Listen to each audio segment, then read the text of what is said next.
कल हमने इम्पल्स के बारे में पढ़ा था। आज हम उसकी कुछ एप्लीकेशंस देखेंगे।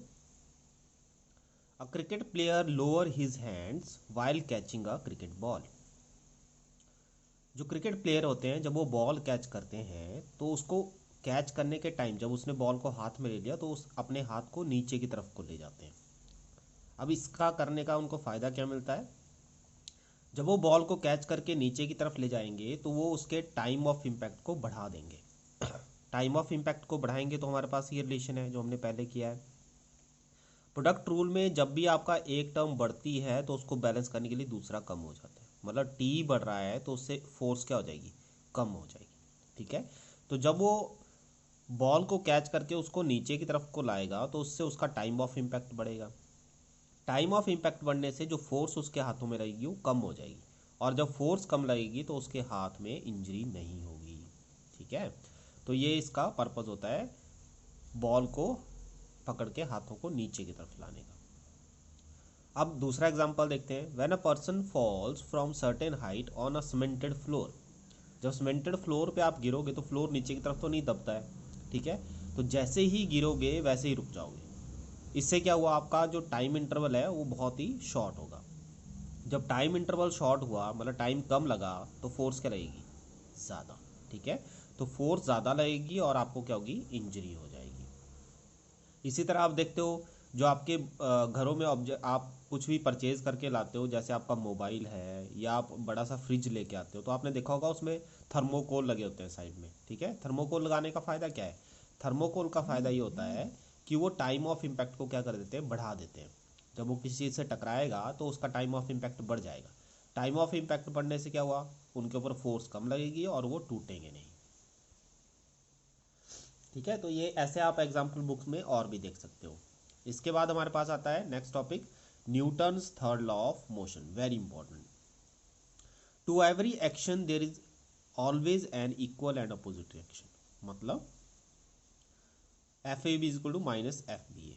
जब भी आप किसी चीज़ को हिट करोगे वो चीज़ भी आपको उतने जोर से हिट करेगी। ठीक है, ये आपका न्यूटन थर्ड लॉ कहता है। फॉर एग्जाम्पल आप देखते हो वॉकिंग। जब हम चलते हैं हम करते क्या है? हम रोड को पीछे की तरफ को पुश करते हैं। हम एक्शन देते हैं उसको। एक्शन में हमें क्या करते हैं? हम रोड को पीछे की तरफ को पुश करते हैं। तो रिएक्शन में रोड हमें कहाँ किस तरफ पुश करता है? In the forward direction. ठीक है, तो ये आपका कौन सा एग्जांपल हुआ? Newton's third law of motion. उसका स्विमिंग आप ले सकते हो। स्विमिंग में क्या होता है? आप वाटर को पीछे की तरफ को पुश करते हो जो आपका एक्शन है, और वाटर हमें कहाँ पुश करता है? आगे की तरफ को, जो हो गया reaction. It is difficult to walk on sand और आइस। जब आप सैंड को पुश करते हो तो क्या होता है? सैंड पीछे की तरफ को डिस्प्लेस हो जाती है और वो उतना रिएक्शन नहीं दे पाती है। ठीक है, पीछे की तरफ को जैसे आप रेत पे धक्का देते हो रेत भी पीछे चली जाती है। तो रेत पीछे चली गई तो वो आपको रिएक्शन नहीं दे पाएगी। रिएक्शन नहीं दे पाएगी तो आपको क्या होगा? चलने में मुश्किल होगी। आइस के केस में क्या होता है? हम पीछे की तरफ पुश कर ही नहीं पाते क्योंकि हम फिसल जाते हैं। ठीक है, तो ड्यू टू लिटल फ्रिक्शन, कम फ्रिक्शन होने की वजह से हम लोग क्या करते हैं? एक्शन ही नहीं कर पाते। तो रिएक्शन कहाँ से मिलेगा? तो रिएक्शन भी हमें बहुत स्मॉल मिलेगा और हम चल नहीं पाएंगे। अगला टॉपिक वेरी इंपॉर्टेंट, पेपर में आने वाला क्वेश्चन है।